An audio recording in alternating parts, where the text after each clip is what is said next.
Պիտի խնդրեմ մեկ անգամ եւս մանրամասնենք, որպեսզի մեր շահառուների համար բարձ լինի, որքանով է բարձրանում ու որ շահառուների խմբին որքան համար, խնդրեմ։ Այո, իսկապես ապրիլի 1-ից ուժի մեջ կմտնենք, գործարկվեն կենսաթշակային ոլորտի երկու հիմնարար փոփոխություններ, մեկը կենսաթշակների բարձրացումն է, մյուսը կենսաթշակները բացառապես անկանխիկ եղանակով վճարելը։ Կենսաթշակների բարձրացման հետ կապված մենք արդեն իսկ զրուցել ենք, խնդիրը ներկայացրել ենք, այսօր մեկ անգամ եւս հստակեցնենք, որ աշխատանքային կենսաթշակները բոլորը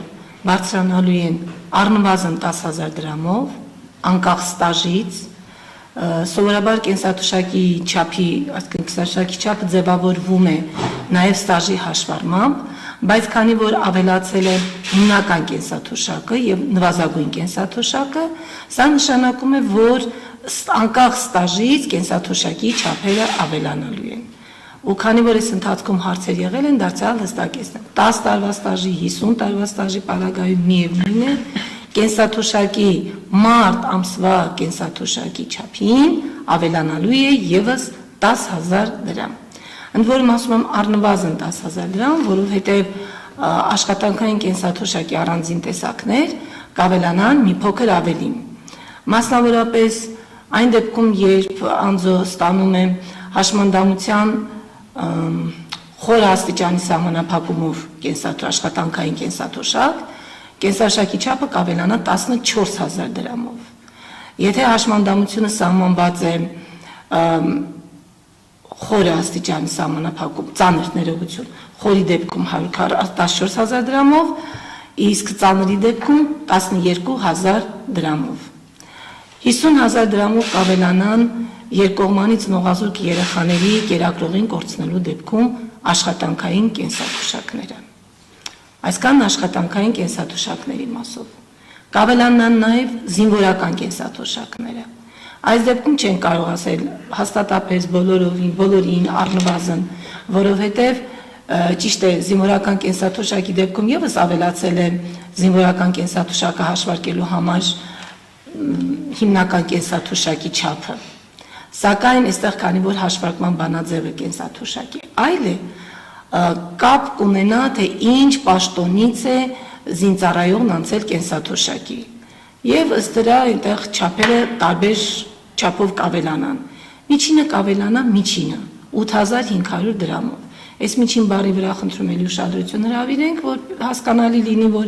ինչ որ մեկին 8,500-ից ցածր կլինի, ինչ որ մեկինը 8,500 դրամից բարձր կլինի։ Ամեն դեպքում պարտադիր ժամկետային զինվորական ծառայողների կենսաթշակները կավելանան, քանի որ դրանք ստաժից կախված չեն, զինծառայողը զբաղեցրած պաշտոնից կախված չեն, դրանք կավելանան կառավարության սահմանած չափով, այն է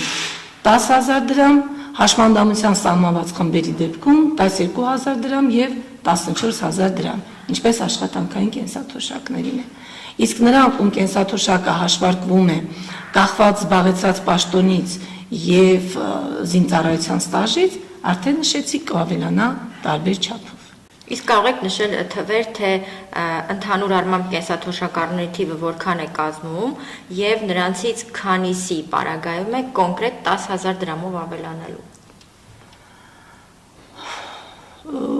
Մի փոքր կդժվարանամ, նշած այդ թվերն իհարկե կան, այսպես եկեք նույնիսկ հաշվարկելով փորձեմ այդ ցուցանիշին դուրս գալ, մենք ունենք շուրջ 502,000 կենսաթշակառուներ, 502,000-ից շուրջ 5-ից 6,000-ը խոր աստիճանի սահմանափակում ունի, այսինքն կավելանա 14,000 դրամով, շուրջ 37,000-ը ծանր աստիճանի սահմանափակումով է կավելանա 12,000 դրամով, ինչքան հաշվեցին 37 պլյուս 5 42, 52-ից որ 42-ը հանենք 460,000 կենսաթշակառուի կենսաթշակը կավելանա ուղիղ 10,000 դրամով։ Հա այնտեղ մենք ունենք 62 կամ 63 երկկողմանից նողազուրկ աշխատանքային կենսաթշակ ստացող երեխաներ կամ մինչև 26 տարեկան ուսանողներ, նրանց կենսաթոշակը կավելանա 50,000 դրամով, ինչպես արդեն նշեցի։ Շատ լավ, կենսաթոշակների բարձրացման հետ կապված հավելելու բանն եք, այս ընթացքում քաղաքացիներ ինչ հարցեր են բարձրացնում։ Բացի հարցերը, ուղղակի անդրադառնանք, որ ավելանում են ոչ միայն կենսաթոշակները, այլ նրանց հետ այսպես բովանդակային առումով փոխկապակցված սոցիալական նպաստները, այն է ծերության, հաշմանդամության, կերակրողին կորցնելու դեպքում նպաստները։ Այստեղ մենք ունենք շուրջ 124,000 շահառու։ Ես դա ձեզ ասում եմ մարտ ամսվա վճարման ցուցակներով 124,000 մարդու կենսաթոշակ եւս կավելանա 10,000 դրամով։ Սա Նպաստներն, այո։ Շատ լավ։ Ապրիլի 1-ից որոշում կա, որ հաջորդ փոփոխությանը, հա, Եկեք ես փոփոխության մասով մի բան էլ ավելացնեմ, որ դարձյալ հեռախոսազանգերից եկող բարձաբանում է։ Երբեմն մենք ստանում ենք զանգեր, հարցեր, թե մինչև երբ այս գումարով կստանանք, կարող է պատահի ինչ-որ մի ամսաթվից այս չափերը նվազեն, այս չափերը փոխվել կարող են, ինչպես միջայժմ եղել է, որովհետև օրենսդրությամբ նախատեսված է թե հիմնական կենսաթոշակի չափի ավելացում, թե նվազագույնի ավելացում, թե աշխատանքային կամ զինվորական ծառայության ստաժի 1 տարվա արժեքի ավելացում։ Այդ տեսեք ես օգտագործեցի ավելացում, որովհետև օրենսդրորեն կա սահմանափակում սահմանված չափը նվազեցնելու համար։ Այսինքն եթե այսօր մենք սահմանել ենք հիմնական կենսաթոշակը 34,000 դրամ, հաջորդ փոփոխությամբ կարող է 34-ը փոխվել դեպի վերև, ավելանալու ուղղությամբ։ Չի կարող երբևէ նվազել։ Սա նշանակում է կենսաթոշակի չափերի ապագա փոփոխությունները, եթե լինեն, օրենսդրության շրջանակներում դրանք կարող են լինել միայն ավելացման ուղղությամբ։ Նվազել կենսաթոշակի չափերը չեն կարող։